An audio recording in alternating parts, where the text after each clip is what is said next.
Hello everyone, this is Nicole. Welcome to a brand new video tutorial. I know it has been a really long time, so thank you so much for stopping by. I'm so excited to share a project with you today featuring some of the new products from Altenew.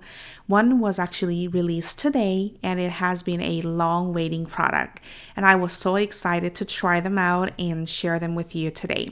Before we get into all the details, I wanted to share and let you know quickly that there is a giveaway and also a product discount code on a special promotion that you can take advantage of. So make sure to check out my blog after this video. All right, so let's go ahead and get started with the brand new product. This is Artist Markers Set A. When you get them, you will see that it comes in a white box like this. The box has a little dotted line that you can tear it to create a display casing. So you can keep the markers in there along with their color charts that are on the back side of the box, or you can keep the markers in the plastic casing that comes with it. So there's two different ways that you can keep them together.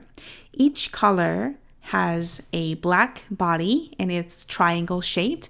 There are two ends of each marker. One end is marked with gray tip, and this is a fine tip. You can use this tip to create a detailed look. And the other end, which is in the black tip, is a brush tip. So you can get all the coloring done just as you do with other types of markers. As the Altenew Crystal inks come in 4 different shades of each color, Altenew markers also come in 4 different shades of each color family. So you will see that there's 4 shades of blue that I'm holding on my left hand, and here you see a Cool Summer Night Crystal inks that are 4 different shades, and they are designed to complement each other and work together really well. So this is Cool Summer Night markers and the Crystal ink color family. So I have a chart that I created over here, and you can actually download this on altenew.com under the color and ink, the color swatch tab.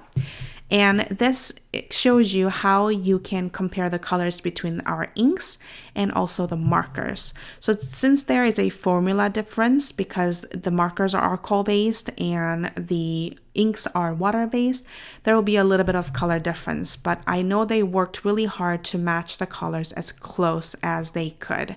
So you can download this chart and you can compare and use it as a reference. And once again, you can download this at altenew.com, but I will also link it on my blog and the video description below. So make sure to check those out. There's a full scan version, which I created, and also a blank version that you can download. All right, so let's go ahead and get started with our projects for today. I used Hibiscus Bouquet stem set with this project, and this is actually not yet available, but you can get this early by getting the Hibiscus Bouquet and Floral ink bundle from altenew.com, but this will be released later on. So I'm going to go ahead and stamp this onto a neenah Solo White 80-pound cardstock with jet black ink. And this is not a permanent ink, so just be careful when you color in to make sure you don't go over the outline, but Altenew will come out with the permanent ink really soon. So you can use those until then, and after the permanent ink comes out, you can use those with the artist markers safely without worrying about having it bleed. So I went ahead and layered it with the sea glass first, and then I'm going to create a shade using the Ocean Wave color. So the sea glass is B201, and then the Ocean Waves is B204, as you can see the caps on my left corner of the video. I am not going to do a whole shading for each petal, so I just kind of did a parts. And to blend those in together, I actually did a tip to tip technique, and I went with the sea glass tip and then kind of picked up the ink from the Ocean Wave marker tip to create a more of a softer blending. So this is a totally personal choice. I wanted the colors to blend in a little bit more muted effect, so I did those, and I went ahead and created another shade using the Dusk, which is a 3rd darkest color in this family, and I went ahead and did a tip to tip technique. So this creates even more soft, darker shade and blend in easily when the color gap is really big. So the sea glass and dusk has a big color gap and shading gap, so make sure to keep those in mind. And then I went directly onto the paper using the dusk where I want it to be really, really dark. So as you can see, there's really distinctive shading going on when I lay the dusk color right onto the paper directly.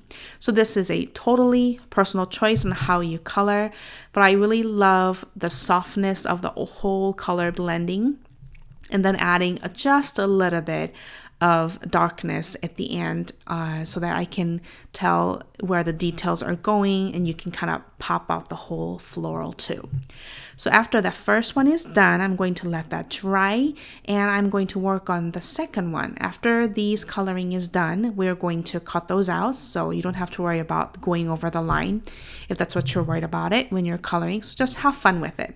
So I used the Red Cosmos color family for this one.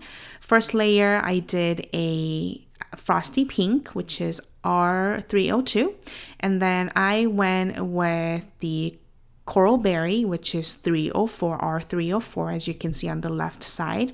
And then same thing I went with frosty pink first, and then added a little bit of shading with coral berry, and also on top of that I added a tip to tip coloring with the frosty pink and the coral berry. And after that I went with ruby red. I started with by laying down the color directly onto it, but it was really too dark, so I didn't really like that. So I decided to blend with by doing tip to tip technique once again, and then blend those out. And you can kind of see how these colors all come together and they blend so nicely. And that is it for the coloring. It's really easy, right? So you can just have fun with it. I fussy cut those to assemble the card. So I have another layer of Neenah Solar White, and what I am doing is I am stamping the leaves directly onto the paper so that I can kind of create a 2D and also a 3D effect onto the card. So after I stamped the layering with the frayed leaf ink pad, I went with the Forest Glaze, sorry, I have a tongue twister over here, Forest Glaze marker to create a little bit of shading. So you can use these with ink easily to create a little bit of more blended look. And then went on to attach my flower with some foam tape, and I will go ahead and attach my blue flower, and I added just a little bit of leaf as well on the right side of it to add a little bit more dimensions and a little bit more color onto the layer. So after that, I took out my Spectrum Noir shimmer brush pen and added a lot of shimmer onto the leaves, and added just a couple of dots on the top and bottom with the shimmer pen. And after that, I took out some of my blue shades, so I'm going in with Ocean Waves and also Sea Glass to add a blue dots all over it, so to create a little bit of floaty look. For the sentiments, I wanted to go with a little bit more of a handwritten feel greetings. So I chose this stem set from the Thinking of You stem set, and I'm going to ink it up using the jet black ink and stamped it onto the bottom left corner. I wanted a little bit more sparkle and a little bit more dimensions and grab all the attentions to the focal point. So I went ahead and chose 6mm and 4mm sparkling clear sequins from Pretty Pink Posh, and I am using the EK Success tweezer tool and also the multi-medium mat to attach those. I like to keep my sequins or any kind of embellishments into a odd number, so either 3 or 5. I think it just gives more balance to the whole layout. So after I attached all those embellishments, I realized I still had to attach the panel onto the card base. So I went ahead and created a A2 top folding card with Neenah Solar White 110 10-pound cardstock, and I just pressed really gently so that I don't touch those flowers and sequins. And that finishes the card for today, and you can see the sparkles and shimmers. It's so pretty, but it's so easy to create. So I hope you enjoyed today's video, and I hope you enjoyed the markers in action. If you did, please give it a thumbs up and subscribe to my YouTube channel if you haven't done so. Also, all the products that I used in today's video are listed below. So if you're watching this from my blog, scroll down all the way to the bottom to see a full supplies list. Or if you're watching this on YouTube, click the arrow button right below the screen and you can see a full description link.